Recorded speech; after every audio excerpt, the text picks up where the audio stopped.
আজ 25শে বৈশাখ কবিগুরু রবীন্দ্রনাথ ঠাকুরের জন্মদিন। সেই উপলক্ষে ছিল মেয়ের স্কুলে একটা সাংস্কৃতিক অনুষ্ঠান। স্কুলের সমস্ত বাচ্চারা মিলেই করেছে অনুষ্ঠানটা। সঙ্গে আমার মেয়ের নামও দেওয়া ছিল আবৃত্তিতে। আবৃত্তি শেখার পর এটা ওর ফার্স্ট প্রোগ্রাম। অনেকটাই নার্ভাস রয়েছে, তবে মেয়ের থেকে মা বেশি নার্ভাস। যখন মেয়ে স্টেজে উঠেছে, মেয়ের থেকে মেয়ের মায়ের বুকটা ধরপড় ধরপড় করছিল ভয়ে, সারা শরীর ঠান্ডা হয়ে যাচ্ছিল।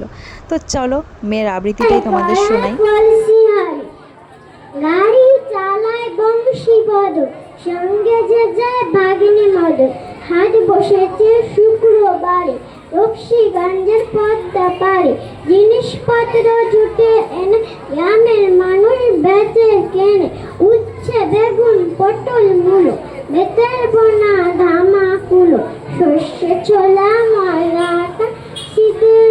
আগে ভাবতাম মেয়ে বড় হয়ে যাবে, মেয়ের পেছনে বেশি সময় দিতে হবে না, কিন্তু এখন মেয়ে যত বড় হচ্ছে মেয়ের পেছনে প্রচুর সময় দিতে হয়। তাই ধীরে ধীরে সোশ্যাল মিডিয়ায় সময়টা খুবই কম দিতে পারছি। আমার মতন কে কে আছো অবশ্যই একটু কমেন্ট করে জানিও।